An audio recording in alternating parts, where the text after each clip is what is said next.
here is a significant amount of change if I'm just growing pecs. No. I'm not sure if I agree with that, but I understand your argument. I think I'm going to get...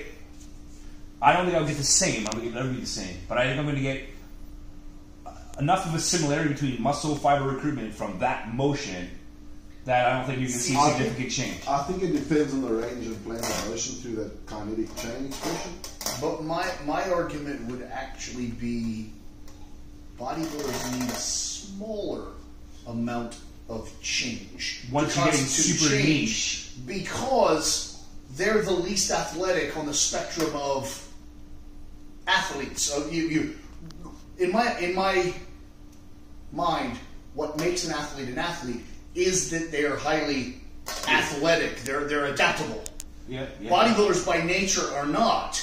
So I would think one finger difference would be like, what the fuck is this? This is a difference. Whereas you change directions entirely. Like every basketball player knows a basketball.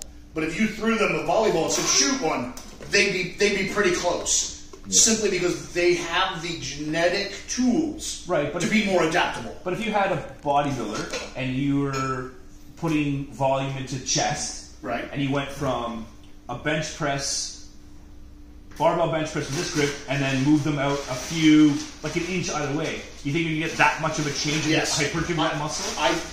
Well, the hypertrophy in general.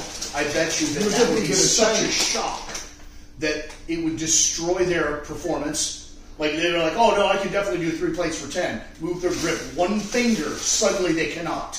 That tells me that was interpreted by their body as an enormous change.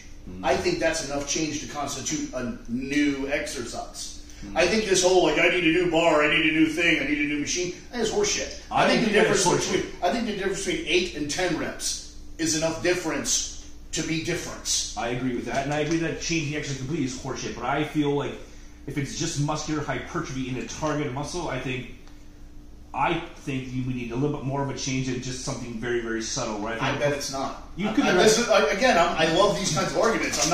I'm not saying you're wrong. I'm saying that momentarily my position is, particularly for bodybuilders, the change could be phenomenally small. Like maybe even accidental. Well, there'll definitely be a change. Like It'll always be a change. I would dare say accidentally small. Like some asshole jumps on a hack squat and has their heels a half an inch different than normal.